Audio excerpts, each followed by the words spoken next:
Hello and welcome to how to get your gut healthy, how to make that microbiome so healthy that is one of the first steps of helping every cell, every organ, every system in your body. There's so much talk about the microbiome, but there are three what I call like the golden rules. They may seem obvious or they may even seem simple, but it is baffling to me when people know this, but they don't practice it. And I know they don't practice it by some indications when they're talking about health and what is going on with their health, that they're not correlating how these are connected. And so there's a bonus tip at the end where I'm going to share with you one of the ways that you can start to maybe look at what is going on with your digestive tract and what's going on with the microbiome. It is, like I said, very important, not just because of how your gut feels or even your weight, but your immune system, how your brain is functioning, and how healthy you can be is based on this digestive tract. It is the first area that we look at to get someone healthy, because if your digestive tract is not healthy, there's no way you are going to be a healthy individual. Now you may say, but I look right, I'm looking in the mirror, I'm my ideal weight, but I still have a little indigestion. That is a sign that there is stress within the body, that your body is not adequately getting the nutrition to every cell, and there's going to be repercussions of that. And it affects every system. And I've made this comment before, but if we're looking at one area, because our medical system is very it's organ focused, it is symptom focused. So let's say that they were saying, okay, you have a kidney problem. I wouldn't say, kidneys, oh, let's dial in the kidneys. I would look at, okay, it's feeding the heart, and what's feeding the kidneys. We are a connected organ system. We are a bunch of systems all talking to each other. So the gut microbiome is extremely important. And so this video is all about helping you get your gut healthy so you can start to positively and in a great way, easy way, start to impact your health in a way that will start to take care of itself, because we are self-healing organisms. And when we get our body right and it can self-heal, your health will start to improve. And I'm Dr. Kimberly LaHue. I've been in the natural holistic health field for 23 years in private practice, but I've been studying health, living it, researching since I was 14 years old. So it's 4 decades of holistic health, following natural healing doctors, a lot of times going against the grain because there's a lot of misinformation out there. And so again, I can't stress enough, this may seem like, that's simple, that's easy, I knew that, but why did you know it? And why aren't you doing it? And when you can put those two things together, okay, this is what I need to do and this is why I need to do it, I think information is when applied, that's what's going to help you reach the next level. We're in an information world where there's an abundance of information, but if we're not implementing, if we're not using that information to better our lives and our health, then it's just information that we know. And I want you to be healthy until your last breath, is what I say. I want you to have the best quality of life, and having a healthy gut is one of the first steps to getting there. So, going over to some slides here, this is all about how to have a healthy gut. Do these 3 things. I'm leaving a bonus tip at the very end to help you to get to your healthiest state. So, 3 golden rules. Now, when I'm talking about health, I'll always go back to the natural laws of not just nature, but also the body. God designed our body to be a self-healing organism. And the only way it can do that is if you are living a life that's compatible with life. And the microbiome, the gut is responsible for that. If your gut is not healthy, you're not able to be healthy for your cells. You're not able to deliver the goods that your cells need to thrive. Your cells have 5 requirements. And one of them, two of them that we're talking about here is food and water, hydration. Your cells need that. We're electrical, we need these things. So, 3 golden rules. Number 1, nature's food. There is no substitute for nature's food.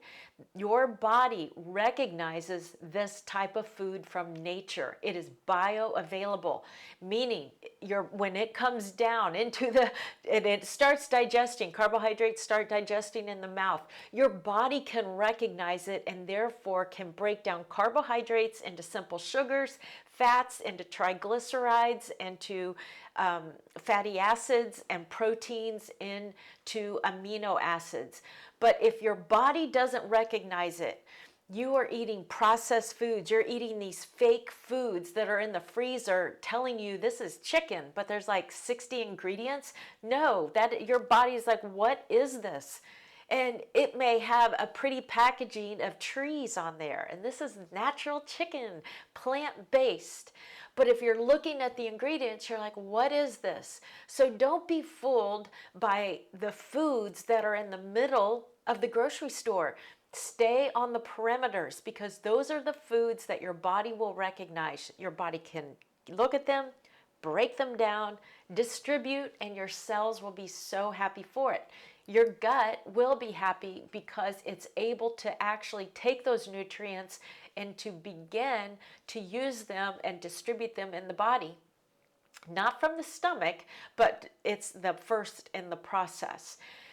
The second thing is it's enzyme rich. We need enzymes. We need enzymes because they're the catalyst for reactions in the body. And if you don't have reactions, some are 6 steps, some are 20 steps. If these reactions don't succinctly take place, that end result won't happen. And when you're young, you can get away with it, but you get into your 30s, 40s, 50s, 60s, and you have enough of these pathways that have not been executed all the way to the finish, you start having symptoms. And again, you're going to go to the organ. You're going to go to, this is wrong, when you really, in essence, have to come back to where's the origin of the problem. And it starts with your diet and your digestion. So if you don't have the adequate amount of enzymes from the food, from your stomach, then you're not going to be able to break down your foods very efficiently. The third thing, and what is so important to the microbiome, is that it's fiber rich. And when you're eating foods from nature, you're eating fruits and vegetables, it is packed with fiber. And we want fiber because the fiber is the food for your body. It is the food for these microorganisms. So in the stomach, you have good and bad bacteria. There's going to be both, but you want the ratio of good bacteria to be obviously abundant to bad bacteria. And how do we do that? We're eating the right foods. I do not recommend just continuing to eat probiotics. You're putting a Band-Aid on a issue. And if you're taking antibiotics, you had to take antibiotics, yes, you want those probiotics for a short time period. But what makes a microbiome healthy is the variety. It's all the species of bacteria. So if you take a probiotic, it'll have 23 maximum types of bacteria. And if you keep replenishing 23 in a multitude of over 2,000 types, you are going to push out all of the variety and you're just going to keep feeding that 23. That is not what we want. That is why our microbiomes are like our fingerprint. The microbiome to your stomach is very sufficient for your body, and it's going to be different from person to person. This is what we give to our children when we are nursing our babies. They are getting a good portion of this understanding of the gut. You're not going to get that from formula.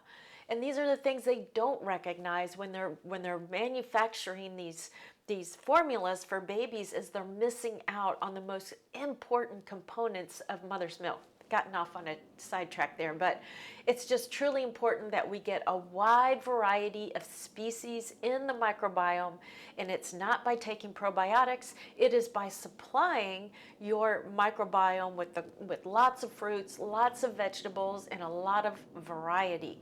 That is key. And so the second point, let's get to the second point here, which I just gave you a sneak peek, and that is to eat a balance of in-season produce. Why in season? Because your body is succinctly in tune with nature, believe it or not. Where's the evidence of that? Well, I'm not going into the evidence. It's, to me, common sense. But I'm sure you would find evidence because you're looking at how to supply the body, even though we have been moved from our natural, probably, location of where we were, next to the equator or close to. We're in different places, and now we have to eat what is in season. And for the people that are living in colder climates, yes, we do have to supplement, maybe eat some bananas from Peru, or make those adjustments, make those exceptions during the winter months. But try and stay in season as much as you can, and then eat some of the other fruits and vegetables. What I don't eat anymore is, like, say in the dead of winter, I don't eat strawberries or things like that are from farms in America. And I just find they are inferior, no flavor, and I question what has gone on to make those, but it's completely up to you. But the closer that you stay in season, the more nutrition rich those foods are going to be, because when they're picked in season, which means they're going to hold their nutrients and they're traveling a very short way and right to you. That's why I love farmers markets. Right when they start up to the day that they finish, you should be shopping at your farmers market. You should know your farmer, ask your questions. What do you do to get rid of pests? Look at what they're doing.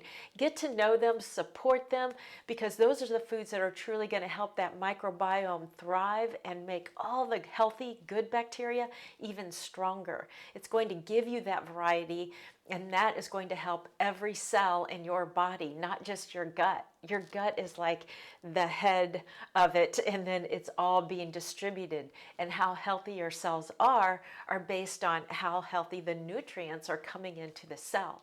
And so when you're eating in season, you're getting the best of the best. It's also recognizable, which is important that I keep stressing. The alkaline acid ratios tend to be right there where you need them to be. I'm not big on, okay, let's count your macros. Okay, let's, count calories and let's write out everything. Maybe in the beginning that's helpful, so as you become familiar with foods and what the breakdown is. But did we require that in the beginning of time? Did Adam and Eve and all the people after, were they sitting there worrying about carbohydrates, proteins, and fats? Did I get enough? I don't think so. Why? Because nature naturally has these ratios all together beautifully. Every food has those three, some barely at all. Yes, you can look at a peach and go, that's not a lot of protein. No, it's not. But when you're eating a variety of foods, you're getting these ratios, and are ratios that we believe are healthy. This isn't a video about that, are skewed, so I'm not going to go into that so much. But when we're eating a variety of foods, fruits, vegetables, nuts, and seeds, we are getting a good amount. As long as we're eating a sufficient calorie intake, then we can assume that we are getting the proper nutrients. And you say, wow, that's a big assumption. Well, I've been doing it for decades, and I've never, ever had a nutritional deficiency. And I don't eat meat, and I don't sit there and count my macros. In the beginning, in the first 2 decades of my journey, yes, I was breaking it all down. And it was crazy. It was making me crazy to have to fit these categories, to, have it all documented. I was big on documenting what I was eating and what my body was doing. And I definitely don't regret that, because I learned a lot. But in the studies, in the research, and in just normal eating, as long as we're eating the right foods, we're eating a variety of foods, we're eating in season, we're eating sufficient calories, then we are more than likely to be getting the nutrients that we need. Because, well, I'm not even going to get, because that's a whole nother video, but if when I see all of these testing, let's test for your nutritional deficiencies, maybe that's something I would do toward the end of my program if I saw things going on, a reason. But we are so hyper testing, let's grab a hold of this category of health and control it, when in nature and naturally how our bodies are designed with these natural foods, we wouldn't have to worry about that. In the history of man, that was not a prerequisite for being healthy, was counting our macros and making sure we had that taken care of, every nutrient and every category of food. We hardly ever see, and I'll go back to some of the research from Dr. Douglas Graham, we've never seen a protein deficiency. Not in countries where, like America, in these more industrialized countries. Now, could you see that where they are starving? Yes, you're going to see nutritional deficiencies. But again, they're not checking that box of getting adequate calorie intake. But like I said, if you were going to eat 3 foods and that's all you ate for a long period of time, then I have to pause. There's a jet. And you didn't receive sunshine, and you didn't have some of the other components of health, then yes, I would say let's check for some nutritional deficiencies. But that's all I'll say about that. So I could go on and on. And then the last thing is that it supports energetic requirements of cells. What do I mean by this? This is the fact that life promotes life. Now, do you see how healthy those little cells are, smiling, energetically happy, and doing what they need to do? Every cell has a job, and every cell has requirements to suffice all the organelles, all the little organs inside a cell. Nutrition is obviously a good part of that, but also we are electrical. And when we're eating live foods, that life that's going on in that food gets transferred to us. If we watch a banana, like watch it over days, sitting on the counter, what happens to it? It starts to ripen. It starts to get brown spots. Why? Because there's activity going on. It is a live type food with chemical reactions going on, as opposed to you open the pantry, open up a box, and there's a cracker. What's happening to that cracker? Well, it's been preserved. It has a longer shelf life. There's no enzyme activity. That life is not coming to your body. It is not transferred to you. When you're eating live foods, you get that energy. And that is another reason to try and include more fruits and vegetables. We can sprout our nuts, putting them in some water. We can eat sprouts by putting them in water and getting that enzyme activity moving. But what we really want to think of, if you're getting tired in the day, look at what you're putting in your body those first few hours. Because if you are getting tired from 11 to 3 o'clock, in this time period that the body is, it can stay revived, but most people aren't, look at the quality of live foods in your diet. And if for lunch you're having anything, that's what I consider a dead food. Dead food promotes death. Then you can look at that as robbing you of energy. If you look at eating a big meal, where is your energy going? It's going to break down those foods. The 2 biggest energy requirements for your body are physical activity and digestion.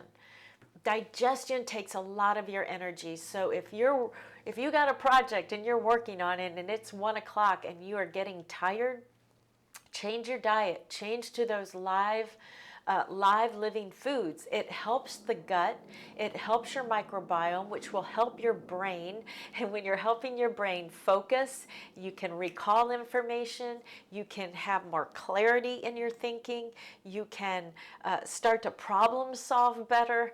These are the things that happen when the gut is healthy. And I'm telling you, live foods are the best way to start helping your body function at a higher level, helping your brain, and helping you to have energy. Number 3, never overeat.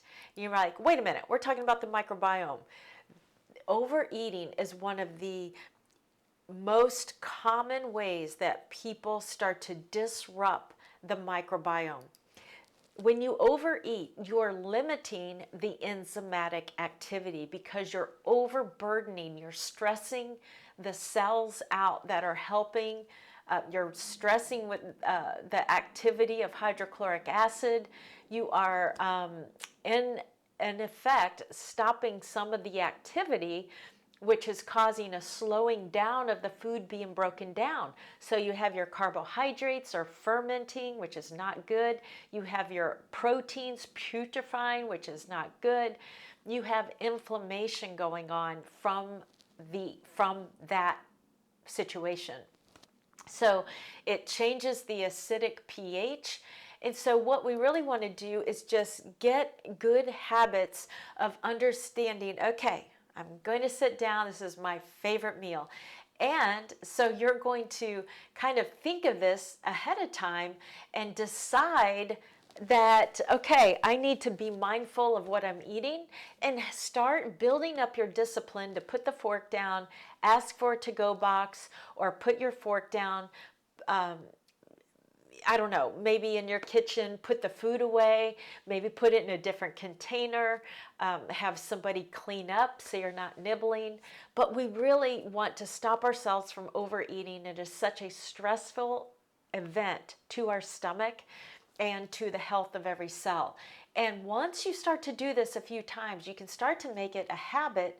So no matter what you're eating, your best favorite food ever, like if you're traveling to Italy and you're eating this phenomenal food, do you want to sit and enjoy this food that is so good and remember it as that?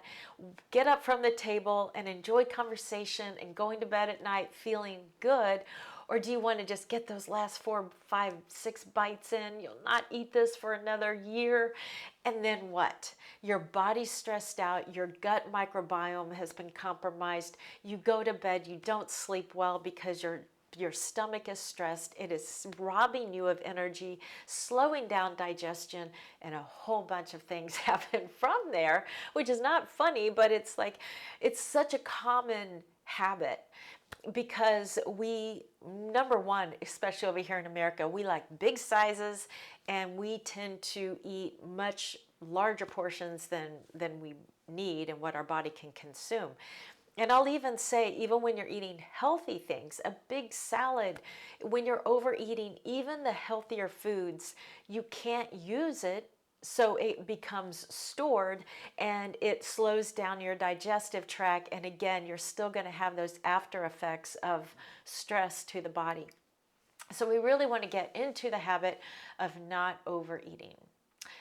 All right, I think we're getting to the bonus. Are we at the bonus? Let's go over the 3 golden rules real quick. Number 1, eat nature's food. That's what your body recognizes. It's giving you the proper enzymes, hydration, fiber. Eating your fresh in-season produce because your body recognizes it. It's more on the alkaline side than things that aren't picked on time, which become more acidic in the body. They're not as nutritious. They're not as fresh to your body, so they're not serving you as well. And never overeat. And if you do eat, I would recommend grabbing a enzyme to help maybe have digestive enzymes on available. There's also some greens, that powdered greens that you can take with all of the enzymes to help come in and help you. But just the more you can build that habit of not overeating, the better off your microbiome is going to be. Okay, This is a bonus tip, kind of aside from microbiome, but yet it is definitely telling you what the microbiome's doing. If you are not having 2 bowel movements a day that are healthy and perfect, your health is in jeopardy. I say this because when we start on a path of getting someone healthy, I should say when I start on a path of getting someone healthy, digestive responses are key to letting you know what's happening. What is happening in your digestive tract? That is so important. What do your bowel movements look like? And when I say perfect, there's some leeway there. You might think, I can't be perfect. Well, you get to a place where you're digesting your foods on time. Um, your body is able to, sorry, the jets, but your body is able to break them down. And when it can break down and move in a very normal way, and everything's happening in sync, then your bowel movements look a particular way. And there is a chart that I give my patients, like when you have, there's an education behind it, but the point is that you have a diagnostic tool in the stool that is helping you understand what your microbiome's doing. That's the beginning stages.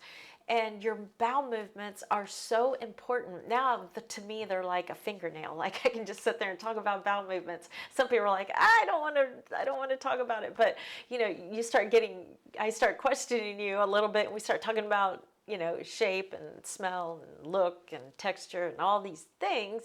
It just becomes a natural part of understanding your body. It is waste from your body. It's very helpful speak to you and to know, what your body's doing and what your microbiome is doing.